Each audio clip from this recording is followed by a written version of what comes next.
I'm 98 years old, and I don't have much time left to tell you this.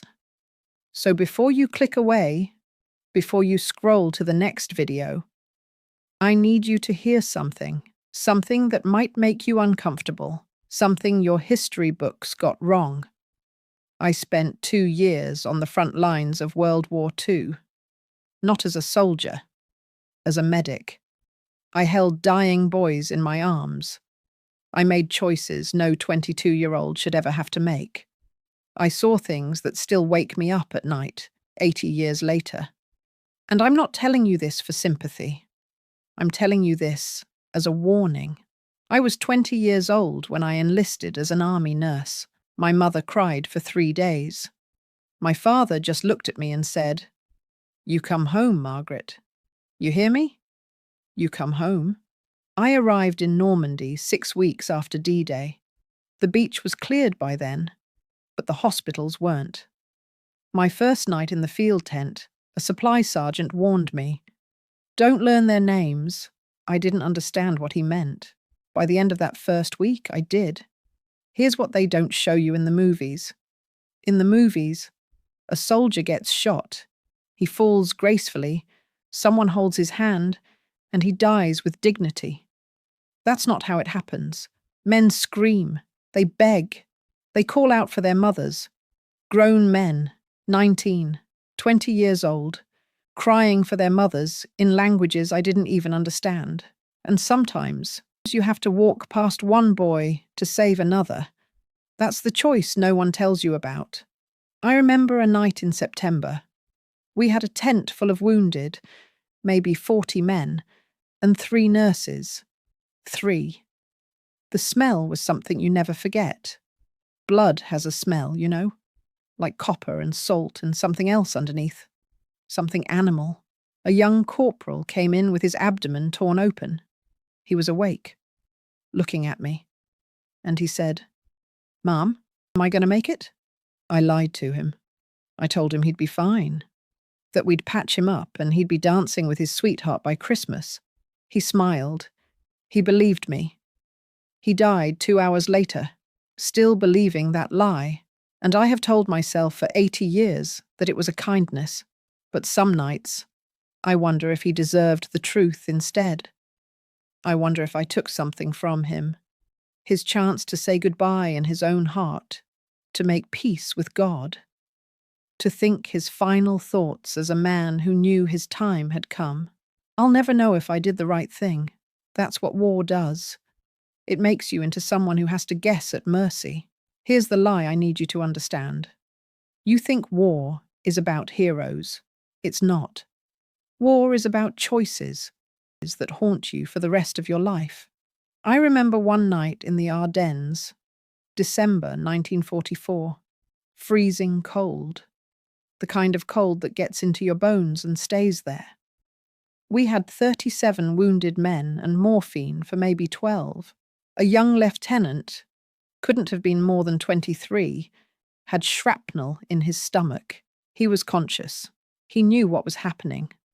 I could see it in his eyes.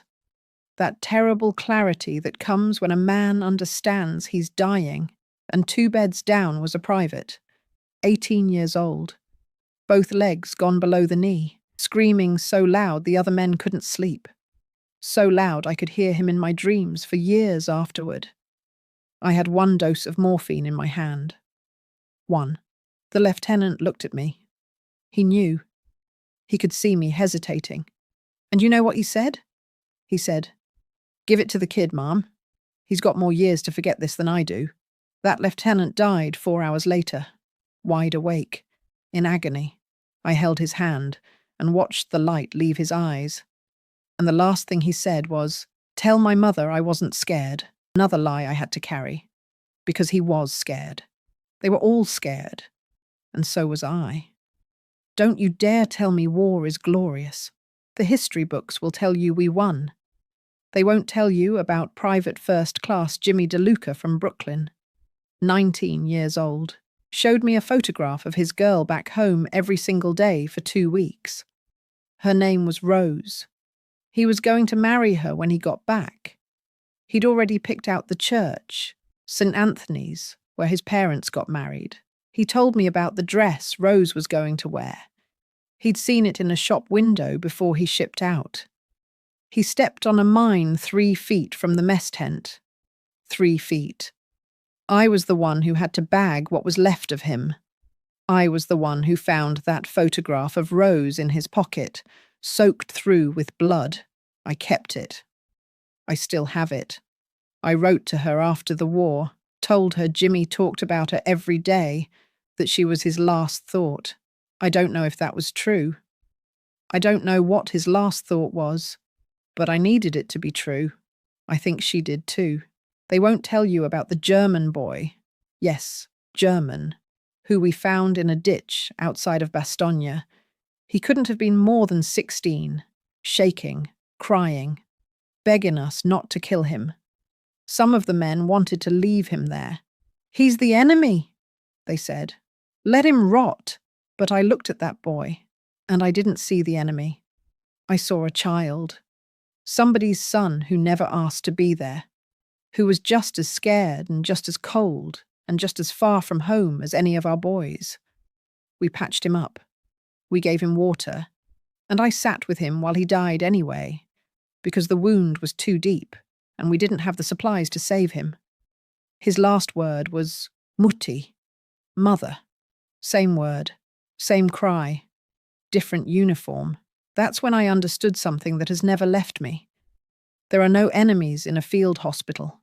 There are only boys, somebody's sons, somebody's brothers, somebody's futures that will never happen, and they all bleed the same colour. I still see their faces. Every single one. The boy from Oklahoma who made me promise to write his sister and tell her he'd been brave. The French farmer's son who lost both his hands pulling his friend out of a burning jeep. The corporal who kept apologizing, making too much noise while he died, like he was embarrassed to be dying, like he was sorry for the inconvenience. I wrote their names down. All of them. In a journal I've kept for 80 years. Some nights, when I can't sleep, I open that journal and I read their names out loud. It's the only funeral some of them ever got. 347 names. That's my war. Not the medals. Not the victory parades. Not the handshakes from generals who never set foot in a field tent. 347 boys who never came home. I know what you might be thinking. That was a different time. A different war. We've evolved. It couldn't happen like that again. Let me tell you something nobody tells young people anymore. It can always happen again. War doesn't announce itself with a trumpet. It doesn't ask your permission. It starts quietly, with words, with fear, with leaders who promise strength and deliver suffering, with ordinary people who convince themselves that this time it's necessary. This time it's justified. This time the other side deserves it. I've heard those words before. I heard them in 1939. I heard them in the speeches and the newspapers and the radio broadcasts that turned neighbours into enemies and enemies into something less than human. I've watched the news lately. I see the rhetoric. I hear the drums beating again, softly, in the distance. And I recognise the sound. Because here's what I've learned in 98 years. The men who start wars never fight them. They sit in comfortable rooms and move pins on maps and talk about acceptable losses. The men who fight wars never wanted them. They wanted to go to college, to marry their sweethearts, to meet their children. And the men who die in wars, they don't get to tell you what it was really like. I'm one of the last ones left who can. So I'm telling you now, while I still have breath in my body, war is not a video game you can restart. It's not a movie where the hero walks away. It's not something that happens to other people in other places while you watch from the safety of your living room. War is a boy calling for his mother in the dark. War is choosing who gets the medicine and who dies without it. War is carrying 347 names in your chest for the rest of your life, and knowing you couldn't save a single one of them. I want to ask you something, and I want you to actually think about it before you answer. If there was a war tomorrow, a real war, not something on a screen, would you go? Would you send your son, your daughter, your brother? Would you be willing to hold them in your arms while they bled out on a cot in a tent that smells like copper and mud and fear? Because that's what war is. That's all it ever is. And anyone who tells you different has never been in one. I'm not a pacifist because I'm naive. I'm not against war because I don't understand the world. I'm against war because I've seen it. I've smelled it. I've held it in my arms while it took its last breath and called out for its mother. I've seen the cost, and I've spent 80 years paying it. But I'm not telling you this to make you feel hopeless. I'm telling you this because you still have time. You still have power. You can vote for people who understand that war is not a first resort, or a second, or a third. You can speak up when you hear someone talk about war like it's simple, or clean, or necessary. You can refuse to be seduced by flags and anthems and speeches that make killing sound noble. You can remember what I've told you today. When someone talks about acceptable casualties, you can ask, acceptable to whom? Whose is acceptable to lose? When someone glorifies combat, you can ask, have you ever held a dying boy and lied to him about going home? You can carry these stories forward. You can tell your children and your grandchildren. You can make sure we never forget what war really costs. Not in dollars, not in territory, not in abstract statistics on a page, but in human lives, in human pain, in futures that never got to happen. Because here's the truth I've learned. Peace isn't just the absence of war. Peace is the presence of memory. Peace is remembering every single day what happens when we forget. I don't have much time left. The doctors say months, maybe. My hands shake now.